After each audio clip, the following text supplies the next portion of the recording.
Assalamualaikum warahmatullahi wabarakatuh.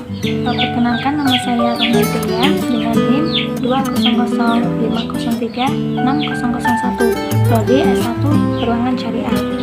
Saya membuat video literasi ini untuk memenuhi tugas ulangan akhir semester mata kuliah Lembaga Keuangan Syariah yang diampu oleh dosen Ibu Mardianto Rositanisi. Kali ini saya akan membahas mengenai Bank Indonesia. Yang saya bahas ada dua. Yang pertama ada teori, yang kedua ada mini research-nya.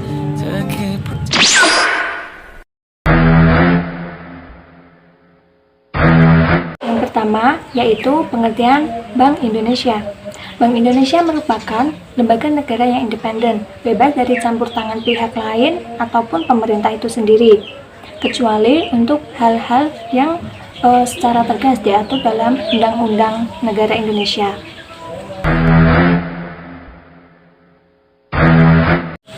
Bank Indonesia diatur dalam Undang-Undang Nomor 23 Tahun 1999.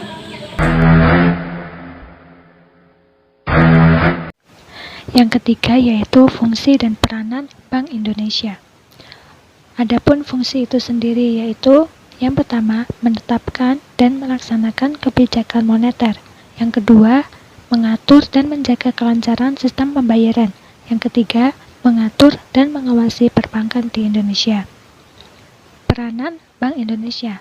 Pertama, menetapkan dan melaksanakan kebijakan moneter.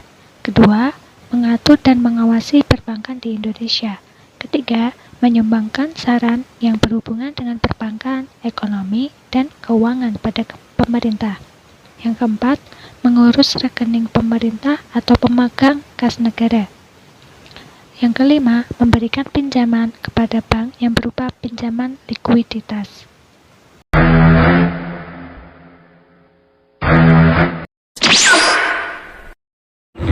Bank Indonesia akan berupaya keras dalam menjaga kestabilan nilai rupiah. Apalagi di tengah meningkatnya ketidakpastian pasar keuangan global, nilai tukar rupiah nampak melemah dalam beberapa waktu. Gubernur Bank Indonesia yaitu Peri Warjio membeberkan langkah apa saja yang telah dilakukan oleh Bank Sentral. Pertama, Bank Sentral menjual devisa. Kedua, Bank Indonesia melakukan intervensi di pasar spot dan intervensi Domestic Non-Deliverable Forward atau DNDF. Ketiga, BI melakukan pembelian SBN, yaitu surat berharga negara.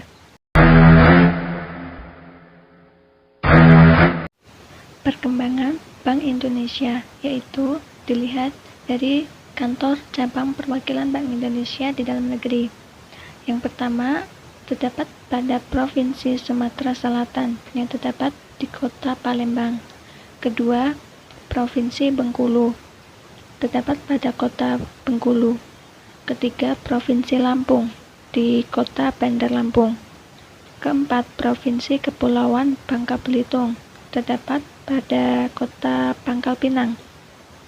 Kelima, pada Provinsi Sumatera Barat di Kota Padang.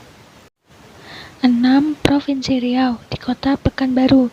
7. Provinsi Jambi di Kota Jambi. 8. Provinsi Kepulauan Riau, Kota Batam. 9. Provinsi Sumatera Utara, Kota Medan. 10. Di Aceh, Kota Banda Aceh. 11. Provinsi Jawa Timur di Kota Surabaya. 12. Provinsi Jawa Tengah di Kota Semarang. 13. Provinsi Daerah Istimewa Yogyakarta di Kota Yogyakarta. 14. Provinsi Jawa Barat di Kota Bandung. 15. Provinsi Banten di Kota Serang. 16. Provinsi DKI Jakarta di Kota Jakarta. 17. Provinsi Kalimantan Selatan di Kota Banjarmasin. 18. Provinsi Kalimantan Timur di Kota Samarinda. 19. Provinsi Kalimantan Tengah di Kota Palangkaraya. 20. Provinsi Kalimantan Barat di Kota Pontianak. Dan masih banyak lagi kantor perwakilan Bank Indonesia di dalam negeri.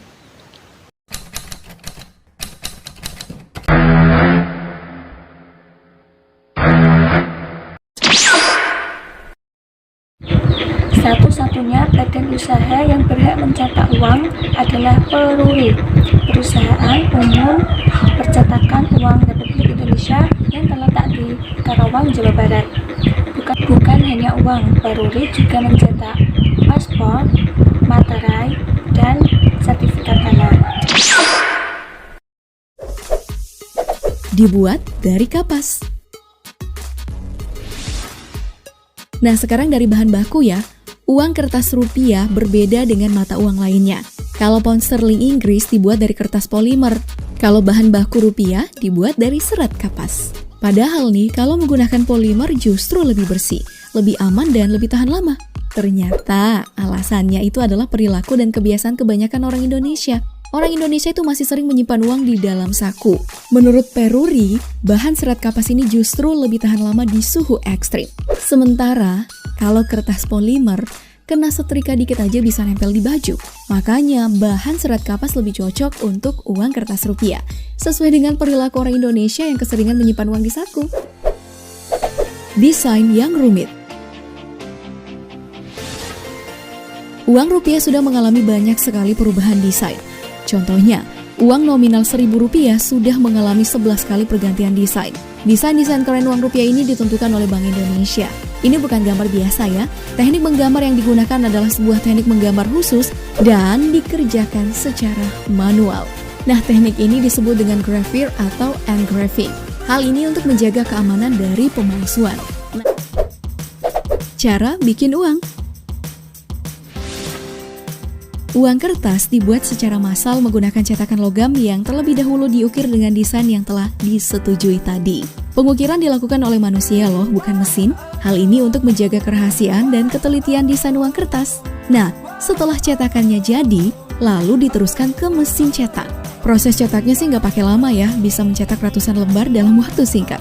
Lembaran uang yang sudah dicetak akan diperiksa. Nggak boleh ada cacat sedikit pun. Kalau ada yang cacat dikit aja, uang tersebut dianggap produk gagal dan harus segera dimusnahkan. Oh iya, prosesnya itu dilakukan oleh mesin dan juga manual ya. Wah, panjang banget ya prosesnya. Dan tentu aja harus dibarengin dengan ketelitian ekstra. Lalu untuk uang koin gimana ya? Uang kertas aja susahnya kayak gini. Gimana uang koin? Nah, langkah pertama itu adalah membuat cetakan dasar atau molding yang kemudian diedit di komputer untuk membuat desain 3 dimensi. Setelah itu, desain 3 dimensi tadi dimasukkan ke dalam master cetakan uang koin. Bahan baku uang koin adalah sebuah kepingan logam yang biasa disebut dengan blank coin. Blank coin ini dimasukkan dalam master cetakan tadi dan dicetak kayak gini nih.